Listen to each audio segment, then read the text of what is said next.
Mary Pat Higgins. I'm the President and CEO of the Dallas Holocaust and Human Rights Museum, and it is a real joy to see so many of you here with us for our Spring Break Survivor Speaker Series. You are in for a real treat today. You will get to hear from our very own Max Glauben, who you see sitting on the stage. Max was born in Warsaw, Poland in 1928, and soon after the Nazis invaded Poland, Max and his family were confined to the Warsaw Ghetto, where he ultimately witnessed the Warsaw Ghetto Uprising in April of 1943. Just after that, in 43, his family was deported to Majdanek, and Max's mother and little brother were immediately sent to the gas chambers to be murdered.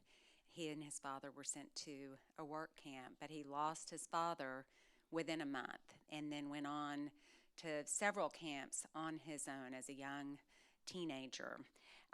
He survived those camps and was liberated from a death march by the U.S. Army and went on to ultimately move to the United States and lead an incredible life. I'm really excited for you to hear his testimony today, and so glad you're here.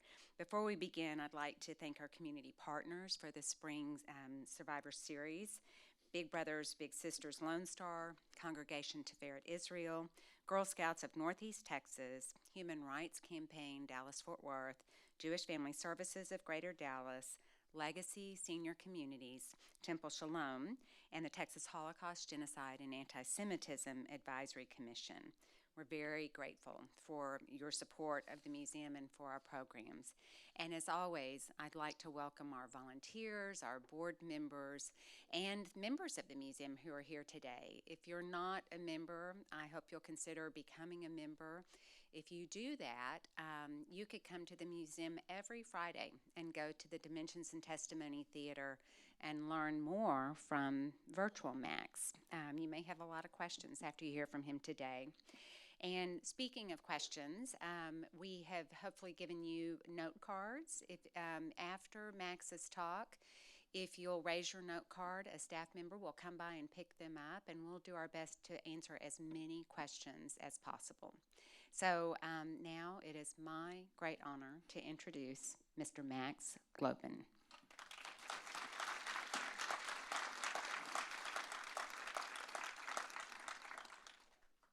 Good afternoon, everybody.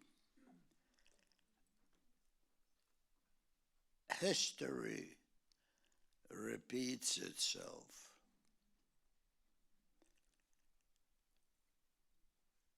By watching MSNBC, I am reliving what I'm about to talk about. Thank God that we've joined the United Nations, and thank God that countries that were not so friendly to each other during the period of World War II are now allowing some of the neighbors to come over in thousands and taking them in as family members or brothers and sisters, because we all human and we all possess the goodness that is easier to distribute than the hatred. I was born in Warsaw, Poland, and as you might read in the paper now and also on TV, in September 1st, 1939, the Germans invaded Poland using the same tactics of bombing and shelling our houses, because in those days they called it a fast war, and the name was a blitzkrieg, like the lightning.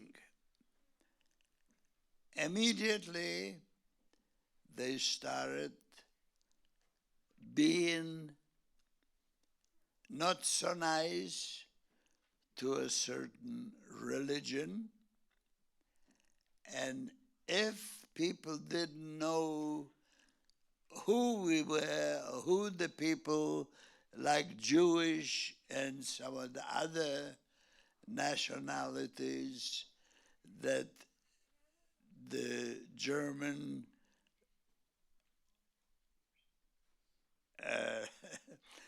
I don't want I was going to call him the leader, but I should say the dictator didn't like. There were enactments made that made it more obvious what and who the Jewish people were. By that I mean, when I was a youngster, I was bullied in school, on the streets, and everywhere. Then when Germany occupied Warsaw, I had to register and claim that I was Jewish. But not only me, but also my parents. And those registration later on made it easier for the Germans to find us and destroy us. When our houses were bombed, the only place we had, either the basements and the ruins or the places that were hard to get to, or we went to the basements that originally were used as bomb shelters. As things went on there, they restricted the food that we would get by being Jewish. Then there were the Nuremberg laws, and also where all the property and everything that we owned was taken away from us. And in 1939, a ghetto was established.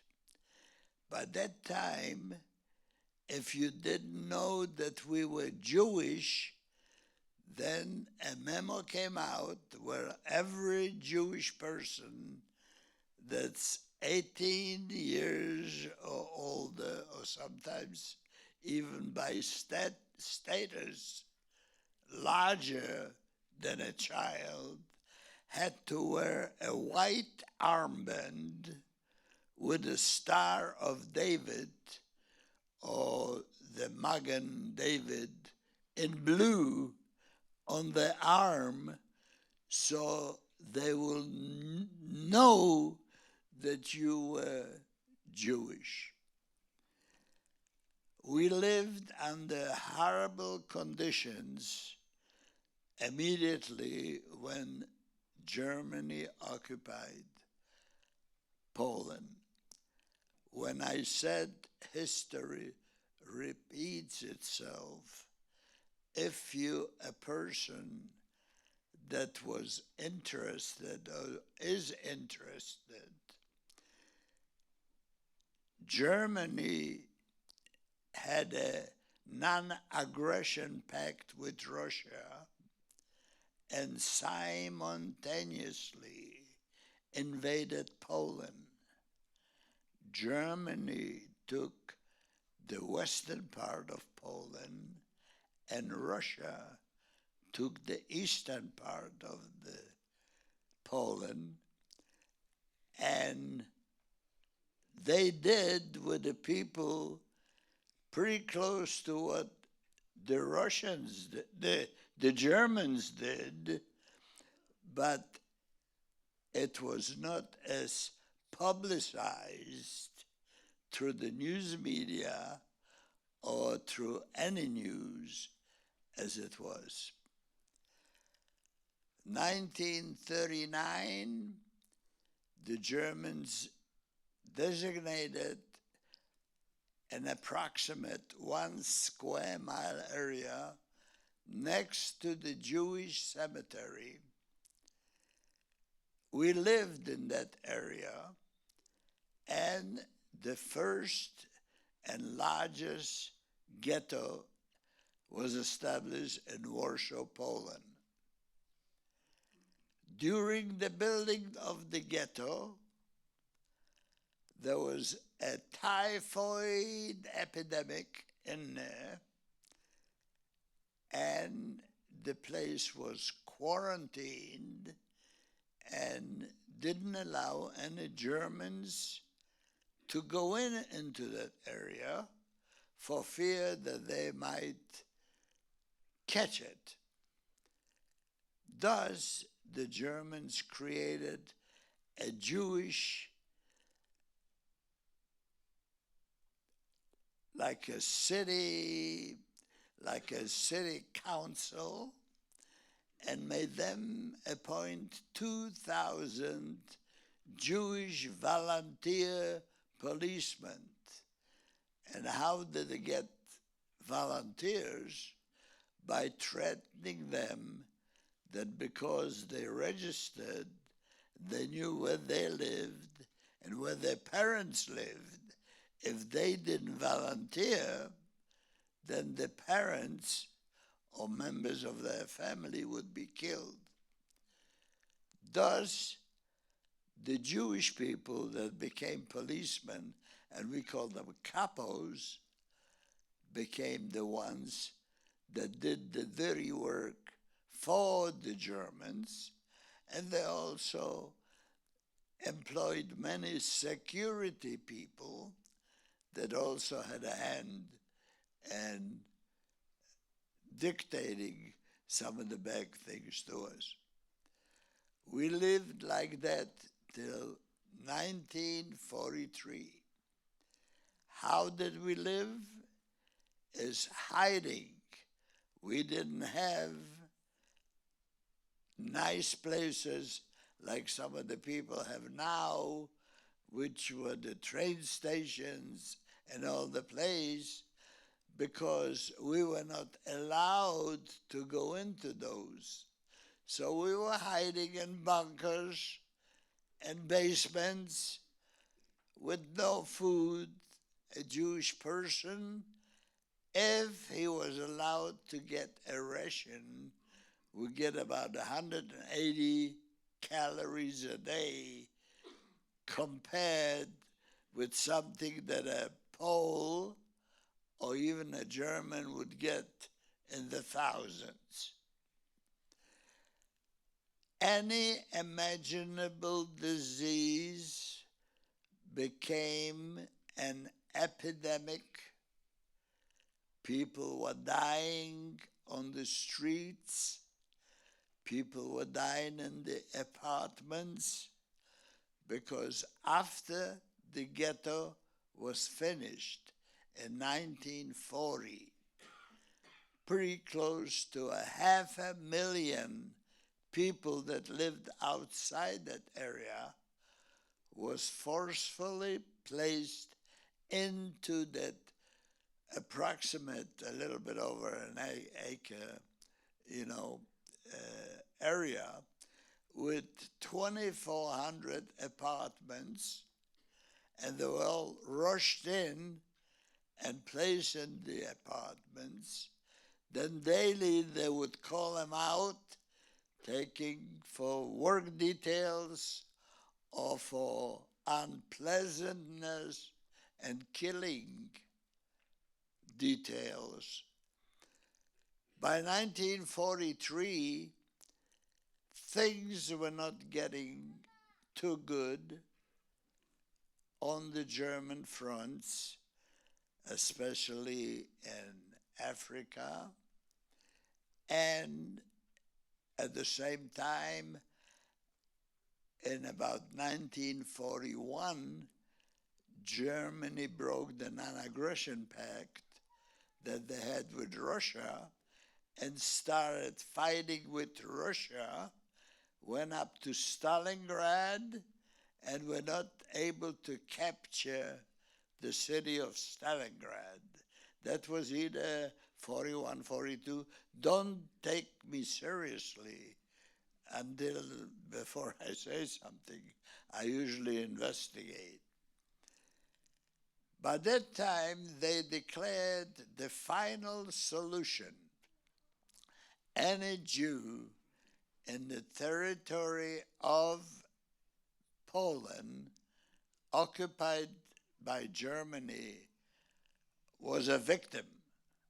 If they caught you, they take you to places where they would gather people, and that place was called Umschlagplatz, and usually next to railroad tracks that would have boxcars on them, and people would be loaded onto the boxcar, not with a platform, but with 4x8 plywood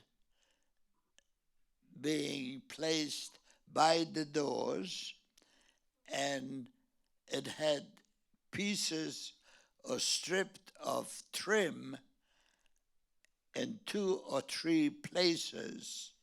So when one began the journey into the boxcar, under normal circumstances, he would slide back down. But this trim has made sure that they stay and they get into the boxcar. Never less than 100 people in the boxcar with no provision for food, water, or relief in any way. 2 small windows on either side, either with prison irons, or sometimes if somebody tried to escape, then it was refurbished with barbed wire so nobody could escape. In 1943, when the final solution was declared, an ordinance came out that every day the Jewish capos and whoever was in charge had to deliver 5,000 people to the Umschlagplatz to be placed on the boxcars and taken to 2 places that people were being taken from Warsaw. The first one was Treblinka. The next one was Majdanek.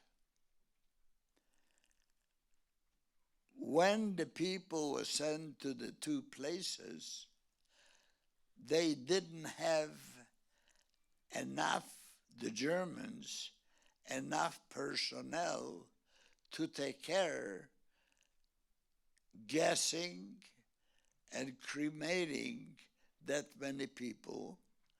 The staff was very small, so there were escapees.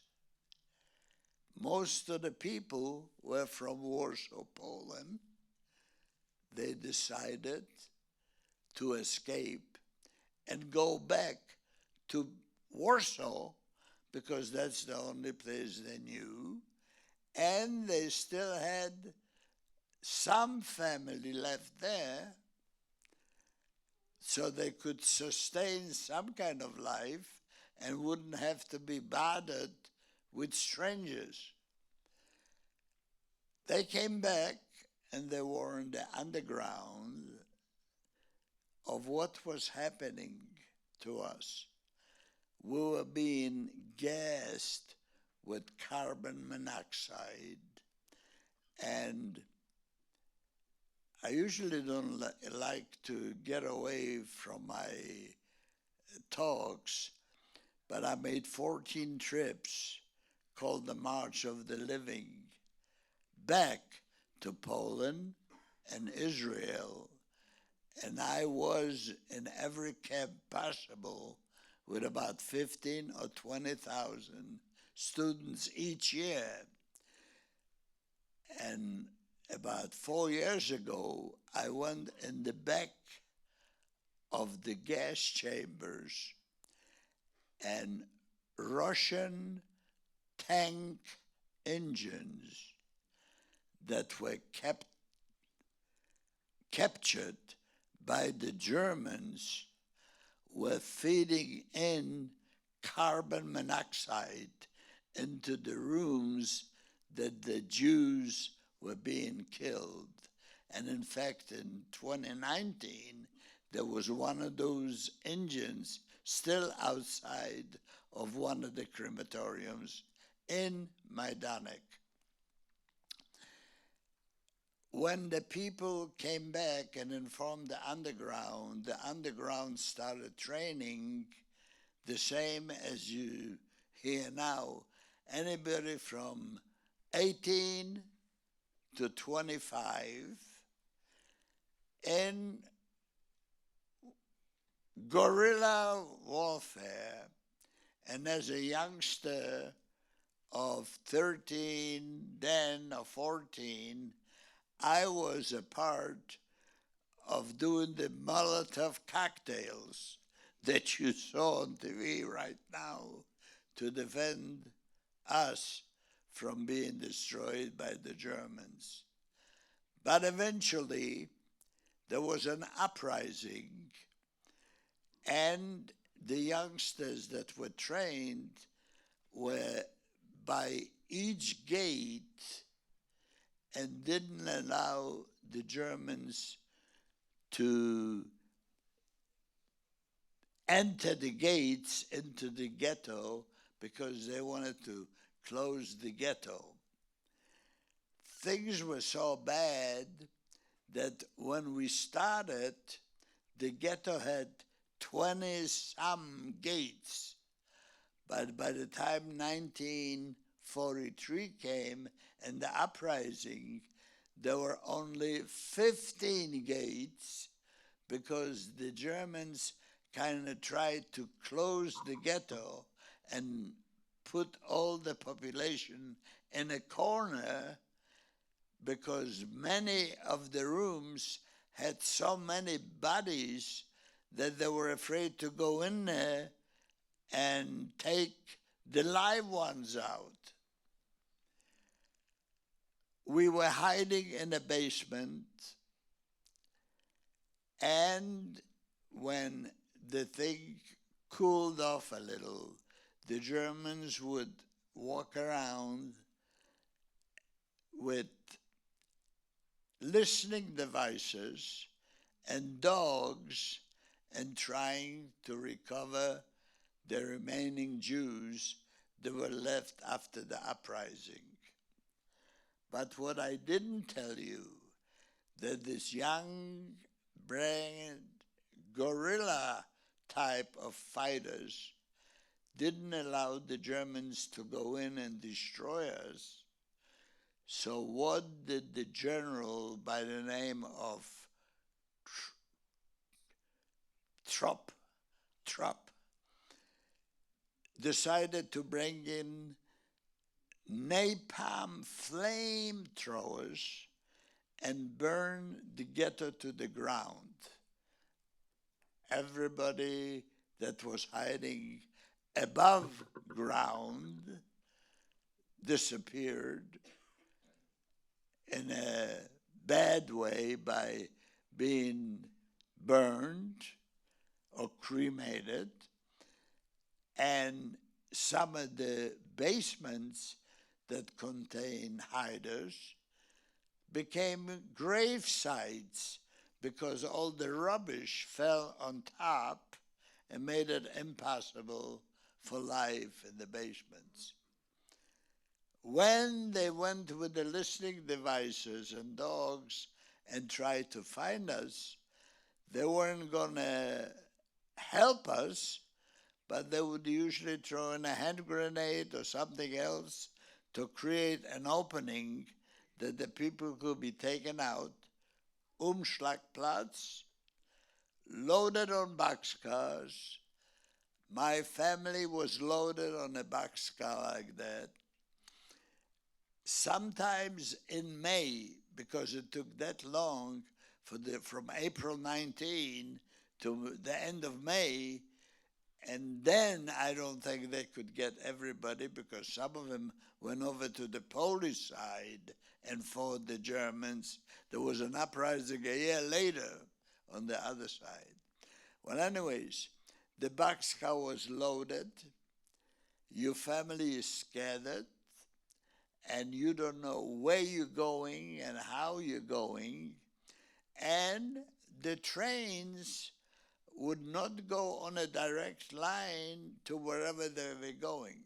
And there was a fluke where our boxcar, instead of going to Treblinka, went to Majdanek as the first Jewish transport to Majdanek.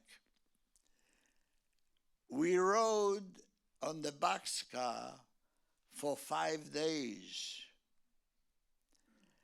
because the trains would be put on siding to allow the regular schedule of trains bring the daily population to the workplaces or for regular life.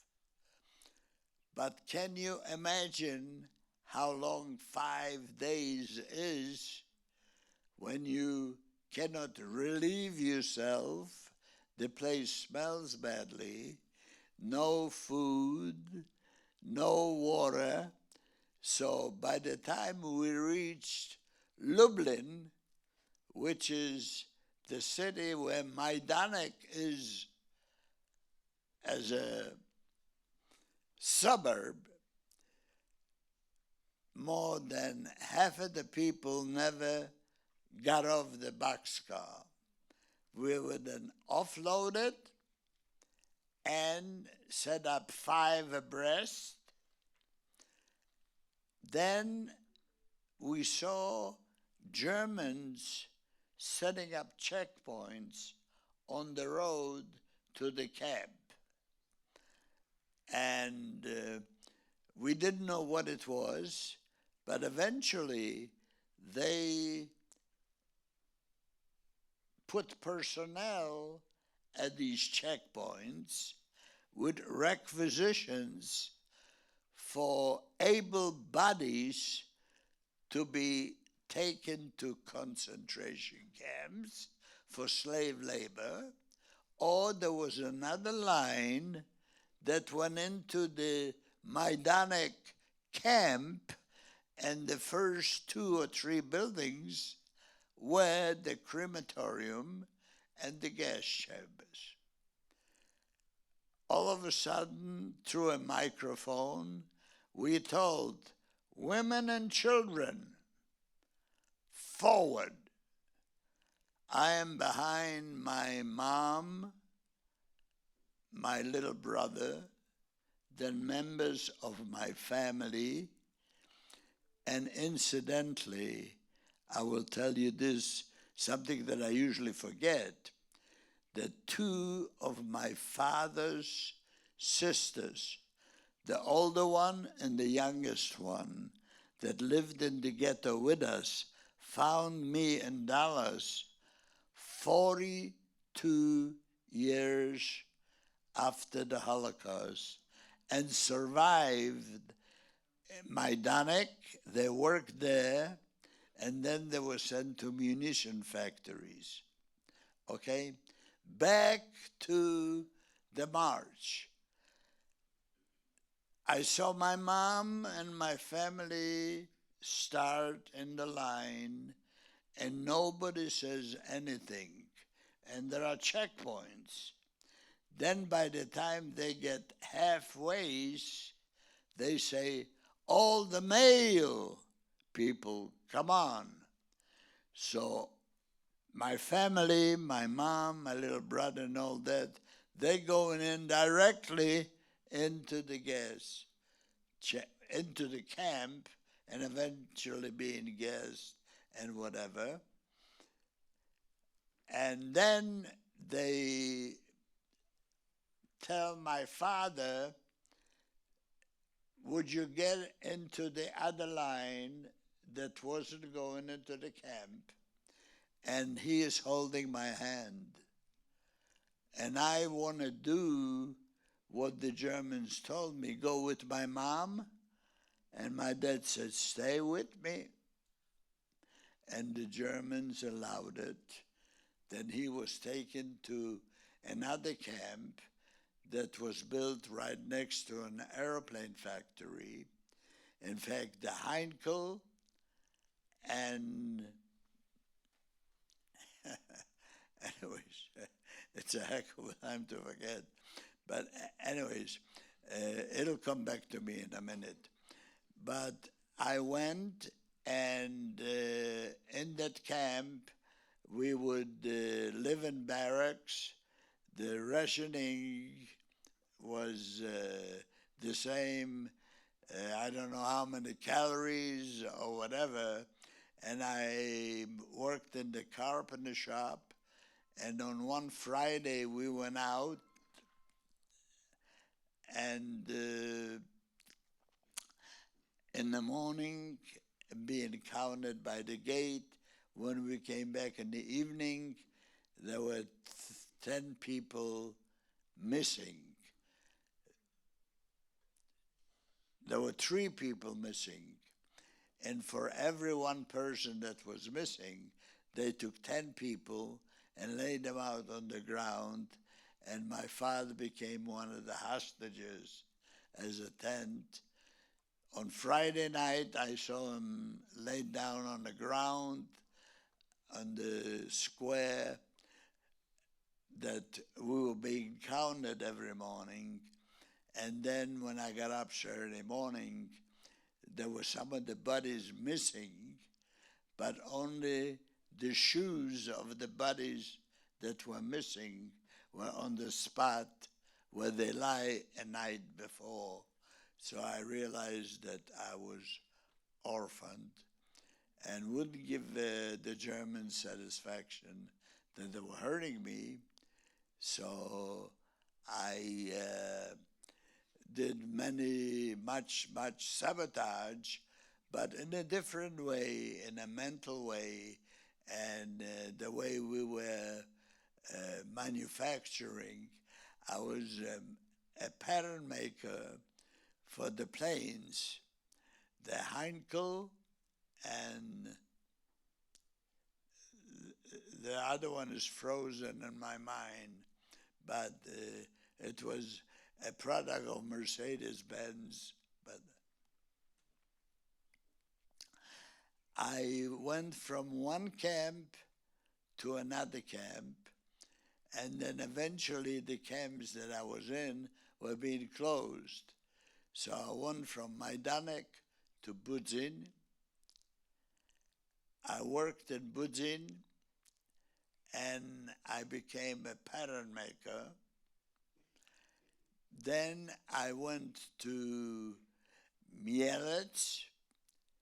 There, as a youngster, they tattooed me on my right forehand with the initials KL, which stand for Konzentrationslager. I stayed there for a while, and then I was sent to Wieliczka, where the salt mines are of Poland. In the meantime, by the time I got to Wieliczka, Budzin and Mielec personnel is also inserted into that one camp because the Allies are coming. So it's fields of bodies because there was not enough room to house us, to let us work, or to feed us. So the living bodies are placed on a train, and we are sent to Auschwitz-Birkenau. But by the time the train gets there, the tracks are full. And I mean they're full with people to be destroyed, because that was pretty close to the end of the war. We are then taken to Plaszow, which was Schindler's List camp, and some of the camps went under the regiment of Plaszow. In Plaszow, bodies, fields of bodies again, they don't offload us, but take us to Flossenburg, where I stayed till April 16, 1945. There is a huge camp with all nationalities, all the religions, all the sexual, orientation. That thing is in my way. Anyways, and in the middle of the night of April the 16th, somebody comes into our barracks, fires some shots into the ceiling, and say, all the Jews fall out. And that was the only Jewish transport that went out of Flossenburg. We fall out, and there's a train with boxcars left. I mean, it's at the station. They took us to the station. The moment the train leaves Floss, which is the city right next to Flossenburg, and I went back there 7 times after the war and spoke in Germany, the American fighter planes come and shoot up the trains, making bodies out of about 2,400 Jews, but they didn't kill us all, but they didn't know what was inside of the cars, because the Germans, the doors were open because the smell was so bad. So the Germans were standing in the doors, and the fighter planes, even British, thought that maybe it was Germans on the boxcars. On the second attack, we were able to run out, and 2 dead marches were created, where we marched at night, and at dusk they would put us into the woods so the reconnaissance planes would not see what activity is on the ground. Anyways, we marched from the 16th to April the 23rd.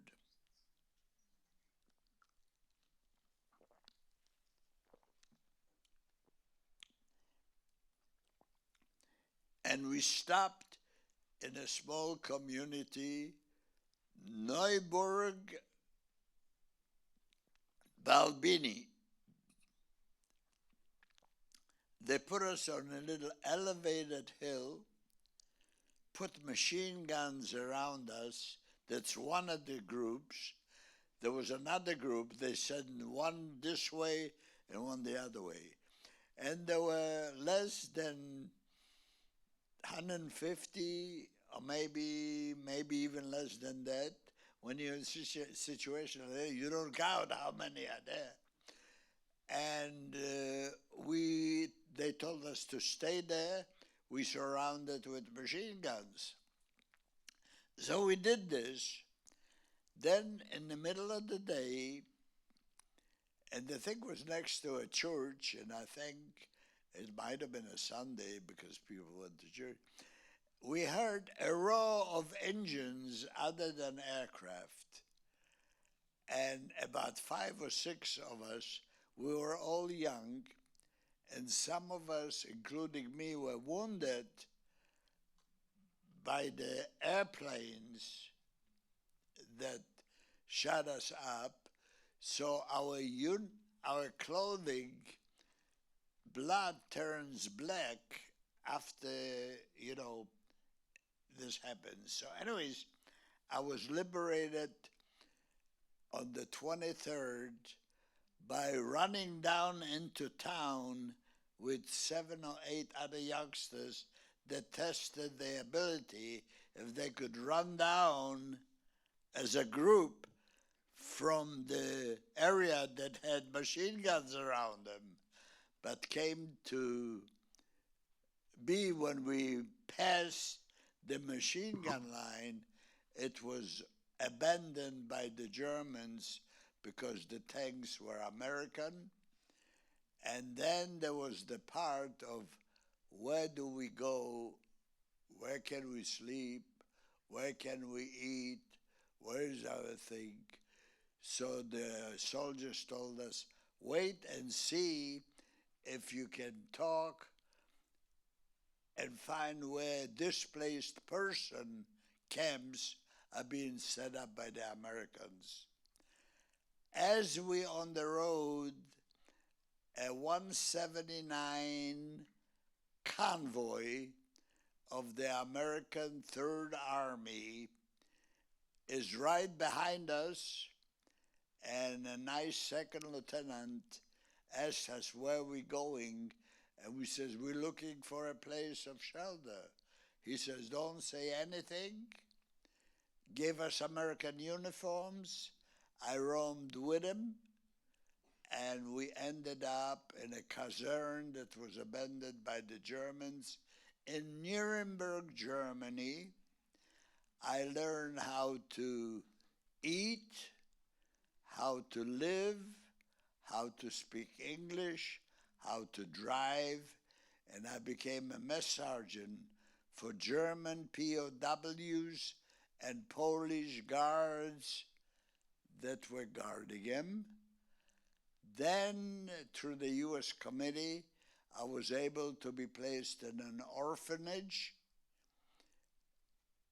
in Aglasterhausen, Germany. And from there, I went to the council and anyways, I went to the council in Stuttgart, Germany, and there were some babies that I carried and somebody else, and the council said, I want this group in the United States right away. And I thought he was talking about the babies alone, because me, it would take 3 or 4 years to come to the United States. But he meant the whole group. I was placed on a ship in Bremenhaven, USS Marine Flasher. Took me 2 weeks to come to the States.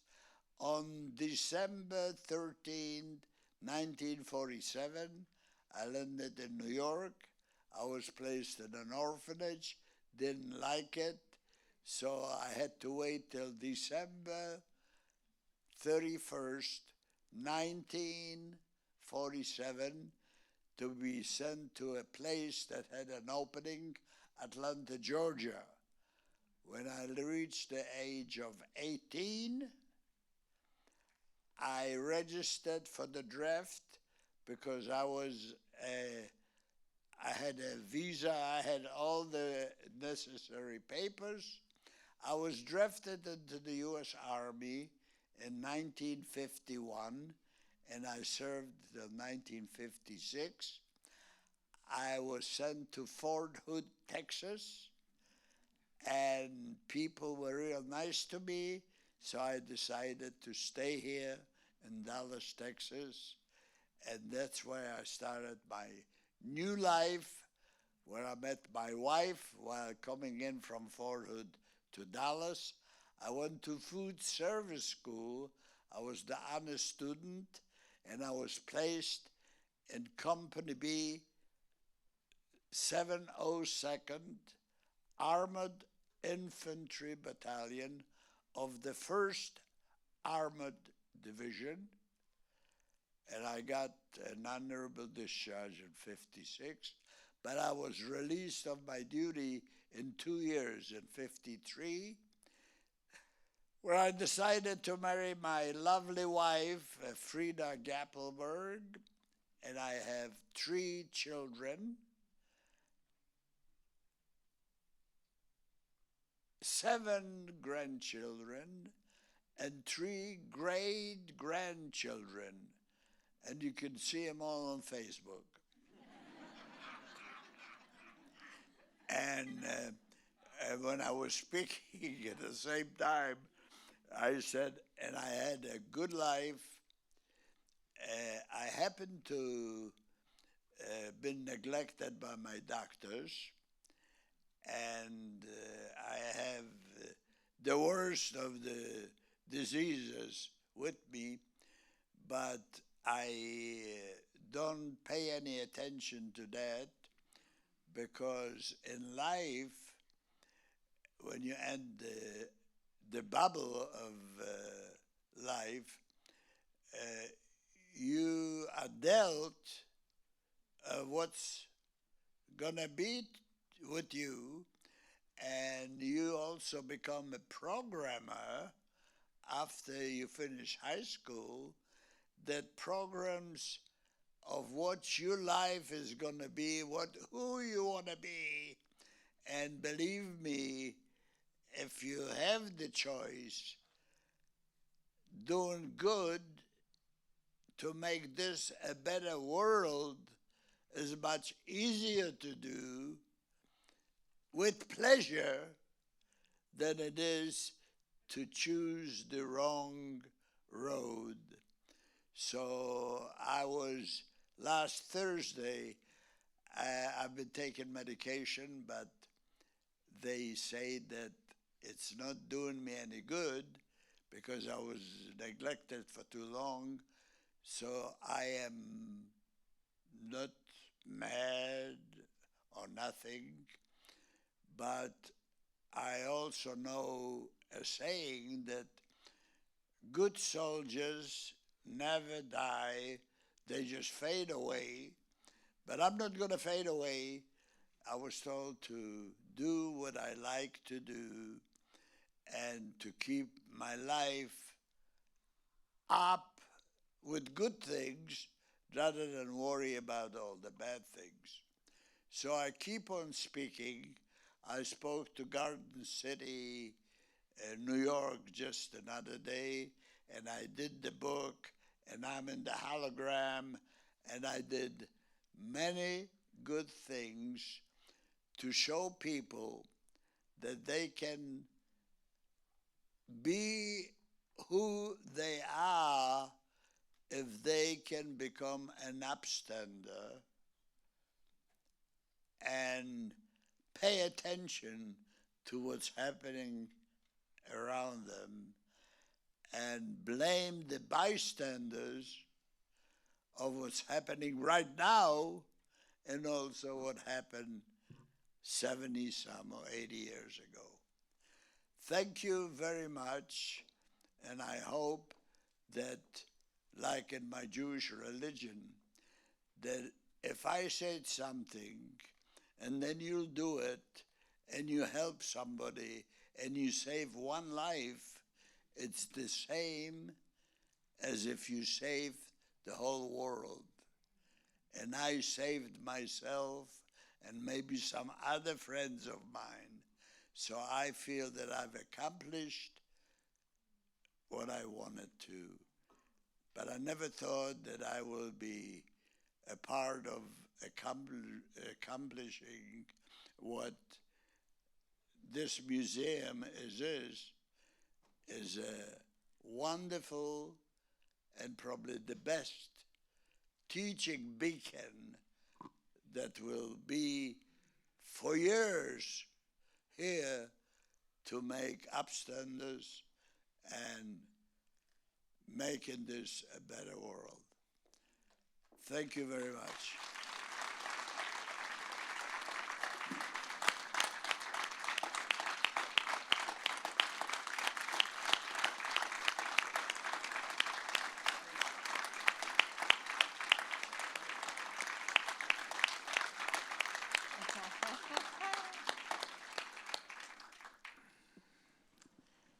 I'm so glad. I ran over Max, 5 minutes. No, you're good. We would have let you go over more than 5 minutes, but I'm so glad you were all here today to hear Max's story. He is a remarkable human being who gives all of us who know him so much hope for this world. He's just an example of resilience. The planes was Messerschmitt. I knew. Messerschmitt and Heinkel. He remembered Messerschmitt. I know. It haunts me. This man is amazing. When Max was 90 years old, he was interviewed for the Dimensions and Testimony Theater experience, where they interviewed him for 40 hours. And his memory, he remembered every street he ever lived on, everything his mother ever made. It was remarkable. And every song. Every song. If you go. So every Friday, we have Fridays with Max and Dimensions and Testimony, and you can continue to learn from him, and your kids can learn from him. And we're so grateful for that.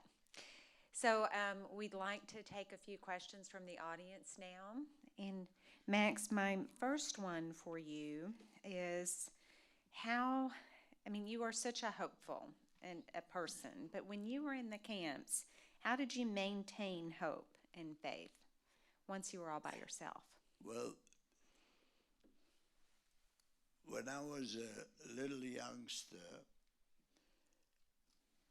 and we lived in Warsaw, each apartment had a place where to pray, because a true Jewish observer doesn't ride on the Sabbath and on high holidays.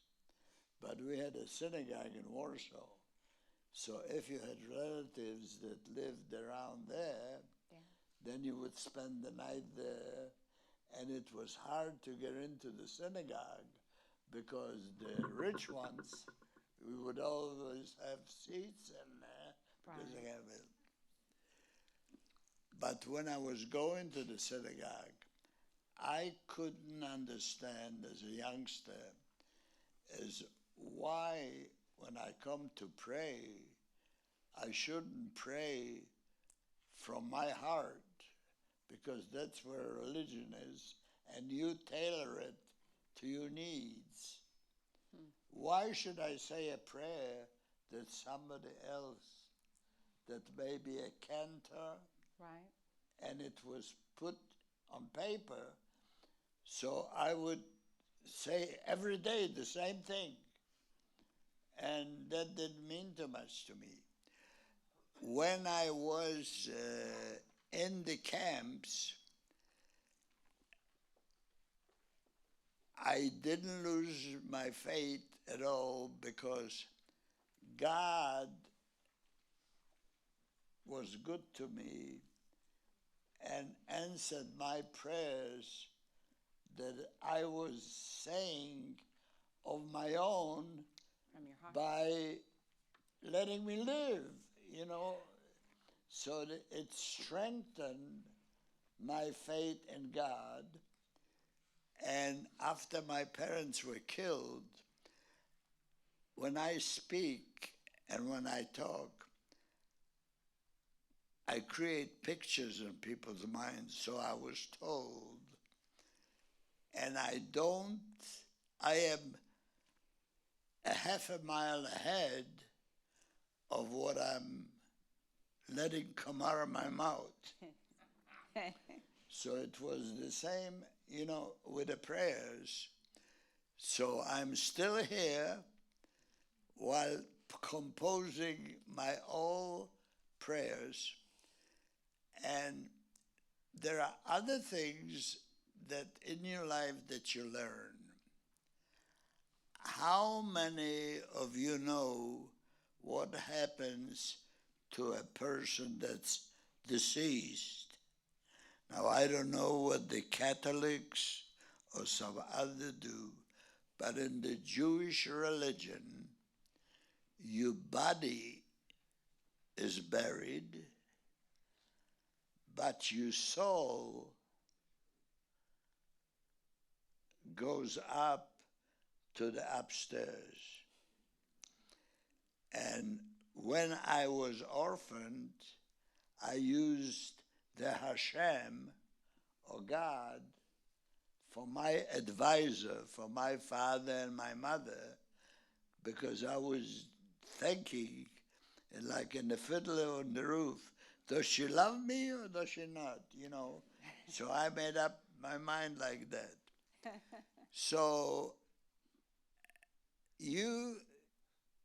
when you live, you make choices, and by these choices, you have to decide which one to do. Like, I could have gone to a displaced person camp, but I chose to go with the army. And if you take chances in life, that helps your choices too. But anyways, I'm getting off the subject of believing in God. So I always believe that my family is floating around me, and don't get scared because there's no lights. You don't see the 6 million Jewish souls that might be floating around in this beautiful theater, because we might be like puppets and somebody's making us do some of the things because no ordinary person could do what is happening, like taking a seed, putting it in the ground, putting water on it, and make something grow.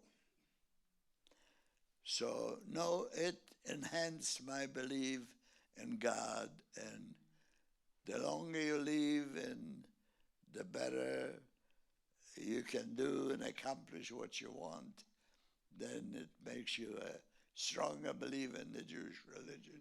And I don't want to get into of what the souls, but I say one thing. Okay. The Jewish people said 7 days of Shiva. Mm-hmm. That is the first float of the soul for 7 days. Then there is the next one, and that's for 30 days. After the 30 days, by 11 months, they are there. They might be here. Okay. All right. Everyone, Shiva. Max, you go look up Shiva, but the family sits Shiva for 7 days. Mourning. So it's a period of mourning. So Max, this question is written by a 9-year-old in the audience. Yes. If you could explain the Holocaust in one word, how would you explain it? 9-year-olds ask the most difficult questions, huh? It's a display of inhumanity, murder, bigotry, hatred that one can display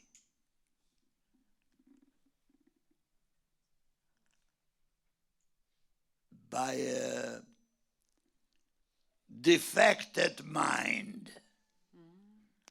Does that make sense to you? It does. Where is the young man? Well, we won't make him or her identify No, themselves. no. Yeah, But I mean, in the all he audience in here, says, yeah, if he's satisfied with the answer. hopefully so. It's hard in one word, but hatred is you said many words that you could Yeah. that would identify But it. I combined everything because it was so. It's just like when you watch on TV right now, as a decent human being, Right. you cannot You can't. comprehend of what and how bad it is. That's right. And it's also inhumane. Right. Inhumane. Max, what would you like to say to the youth today and tomorrow's leaders? What is your hope and message for them?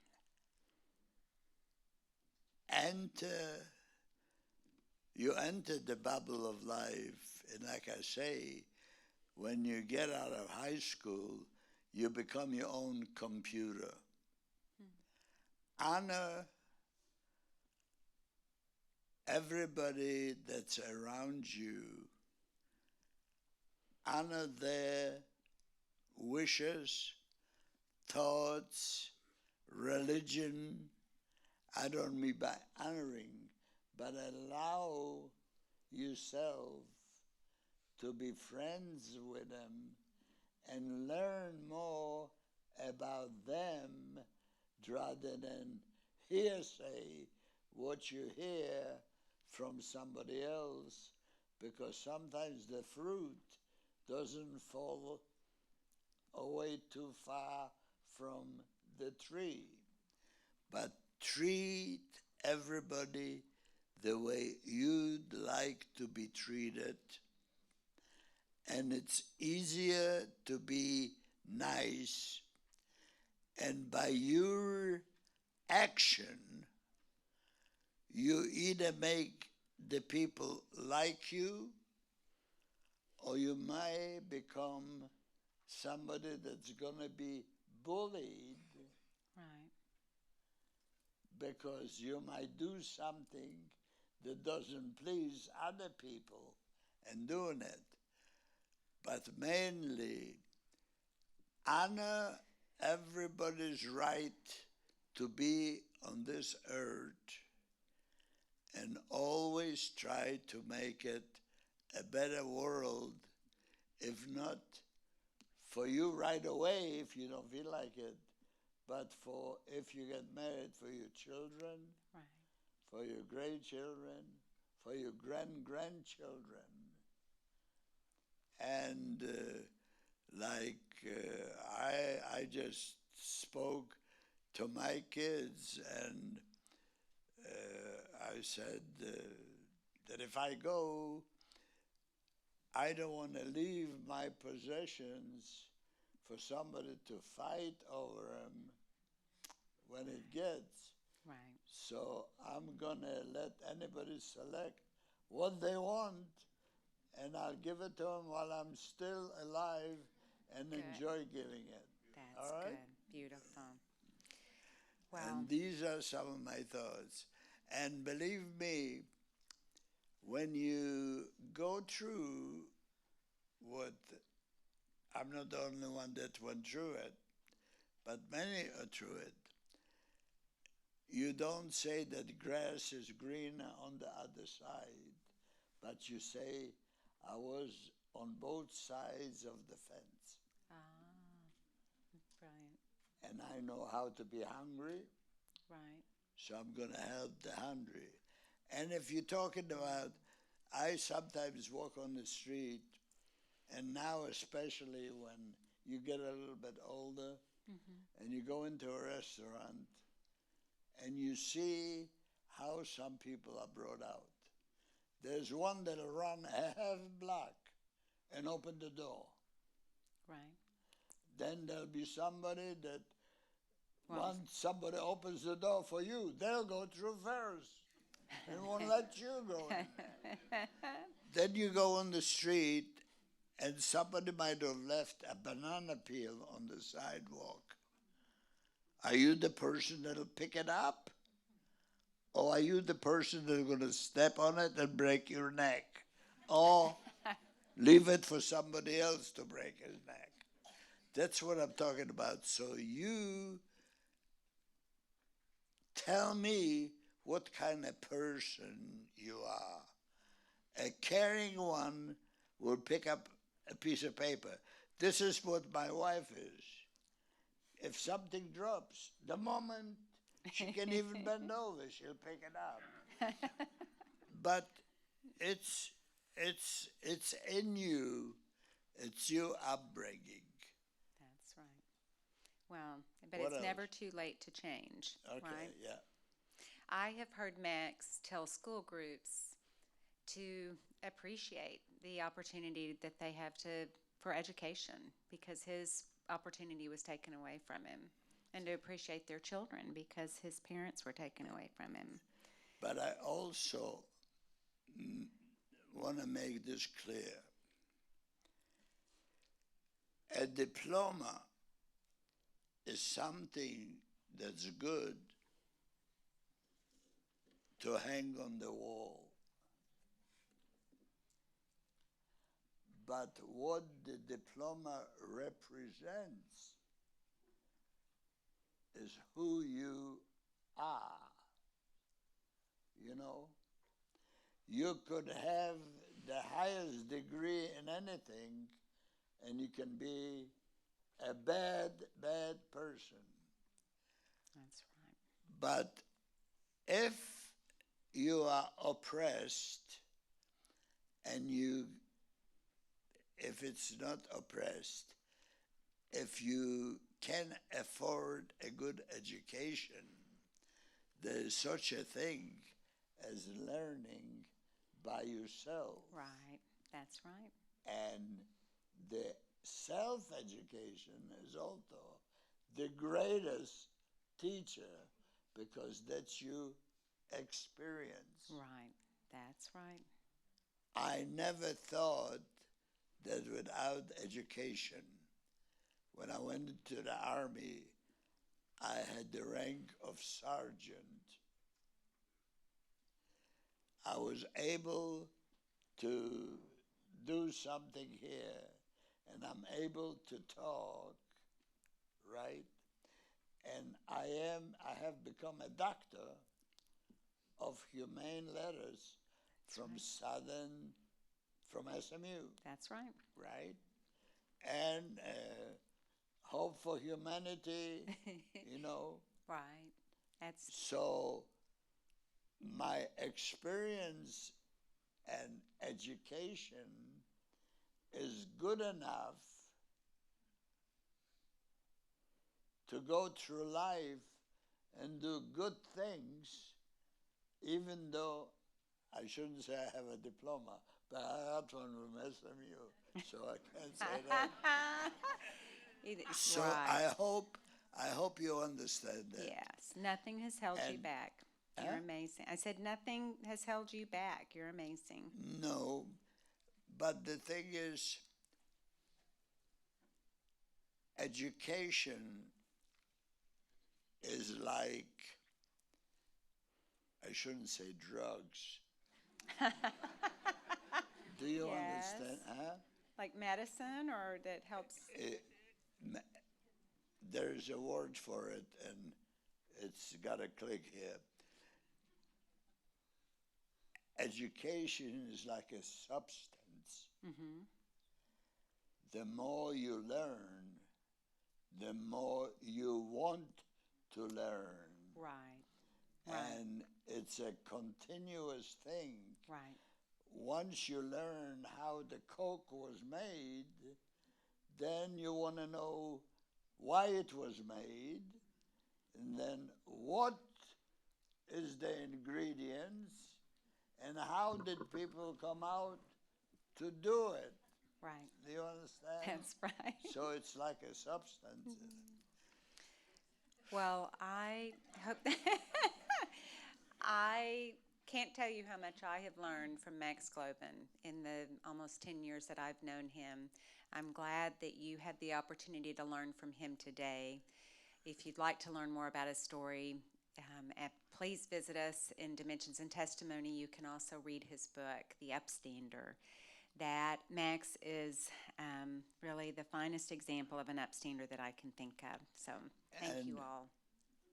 You know, there are many things that come naturally, but I chose, after being in orphanages and in homes, you know, that I will repay the public for the goods that was done to me when I was hungry. You know, when I was in a foster home in Atlanta, I didn't think that I was in a foster home. The lady treated me like she treated her own kids. But I also decided that I'm going to be a non-profit. Right. And I have accomplished all this. And with the exception of the book, and I came into the office and I said, I've did everything for everybody. Right.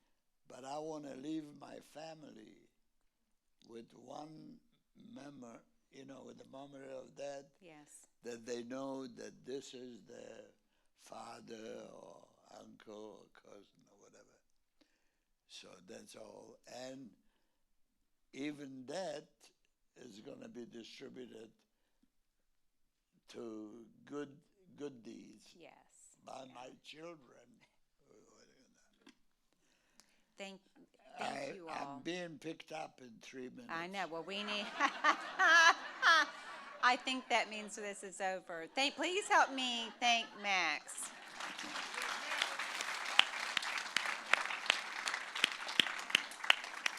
I will say this. I said it in the beginning that I'm real proud of the United Nations.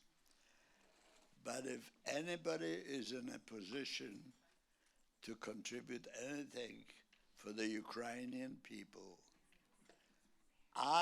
if you enjoyed my speak, I would greatly appreciate it, because these are people that are being mistreated by a brutal,